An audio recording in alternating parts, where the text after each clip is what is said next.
ଯେତେବେଳେ ଜଜ୍ କୋର୍ଟ ରୁମ୍ରେ ଦୋଷୀଙ୍କୁ ଦଣ୍ଡ କିମ୍ବା ମୃତ୍ୟୁଦଣ୍ଡ ଶୁଣାନ୍ତି, ତାହାପରେ ଯେଉଁ କଲମରେ ଦୋଷୀର ଦଣ୍ଡ ଲେଖିଥାନ୍ତି, ଏହାପରେ ସେହି କଲମର ମୁନକୁ ଭାଙ୍ଗି ଦେଇଥାନ୍ତି।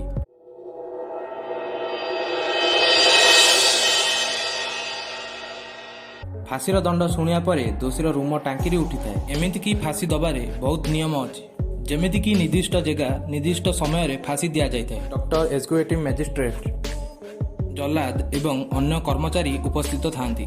ଏମାନଙ୍କ ବିନା ଦୋଷୀକୁ ଫାଶୀ ଦିଆ ହୋଇପାରିବ ନାହିଁ। ଯେଉଁ ଦୋଷୀକୁ ଫାଶୀ ଦିଆ ହୋଇଥାଏ, ସେହି ଦୋଷୀ ପାଖରେ ଜଲ୍ଲାଦ ଶେଷ ଯାଏଁ ଥାଏ, କାରଣ ସେହି ଦୋଷୀର ସବୁ କାମ ଜଲ୍ଲାଦ ସମ୍ପୂର୍ଣ୍ଣ କରିଥାଏ।